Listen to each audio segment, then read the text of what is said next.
Председателе, прва средба, историски момент. Зашто разговаравте со вашиот грчки колега? После преспа имаме доста работа за дискусија и доста можности за соработка. Па секако дека е во доменот на историска средба, имајќи предвид дека во претходните 3 децении на ниво на парламенти немало никаква комуникација официјална во смисла на оно што е соработа меѓу двата парламента. По Преспанскиот договор, како што знаете, на Северна Македонија парламентот ги реализираше првичните предуслови кои произлегува од договорот и фактички отпочната втора фаза на имплементација на договорот во нашата земја. Како резултат на тоа воспоставена е директна соработа меѓу институциите и на владино и на председателски ниво и во сите сегменти на соработката со различен интензитет во комуникацијата.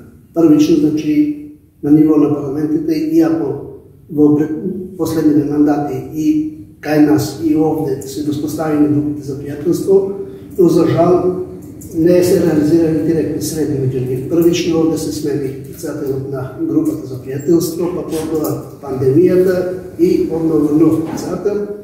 И секако дека на пратеничко ниво предходно представуваше генералната секретарка од собранието овде на конференција во парламентот и еве конечно и средбата на ниво на председатели на парламентите, како што кажав и повторувам, поканата за официјална посета е отворена и е повторена таа покана и во прилика за оваа средба. Добивте одговор? Па секако дека подготвеноста е позитивна, секако како што ќе дозволат ангажманот и обврските на парламентите. И тоа ќе биде особена важност да председателот на нашиот парламент да ја посети Република Северна Македонија и да ја има можности да се обрати директно на парламентот и да го добива чувството на оно што подразбира воспоставувањето на односите онако како што ги предвидуваат правилата на дипломатијата и на кореспонденцијата меѓу институциите. Председателот на парламентот искажа задоволство од начинот на кој што соработуваме и од начинот на кој што настојуваме таа соработка да се продолжи и подготвеноста е да ја добиеме сета подршка како што впрочем ја добиваме и во контекст на Европската унија. И во тој контекст председателот се изрази подготвен да се вложи себе си во тие напори во Европската унија за да може да се отворат предпристапните преговори. Секако една од точките што го отвори беше и прашањето на ратификација на протоколите кои што ги имаме подпишани до себе, кои што се уште не се поминати во процес на ратификација овде во Атина.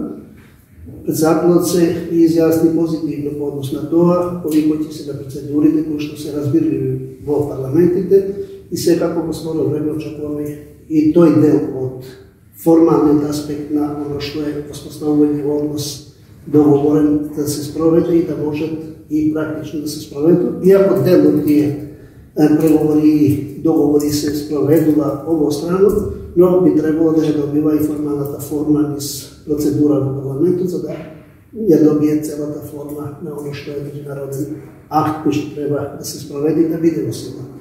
Јас сум убеден дека тоа ќе се случи и имајќи предвид дека и заложбите и гаранциите што ги даде председателот ќе се остварат. Мислам дека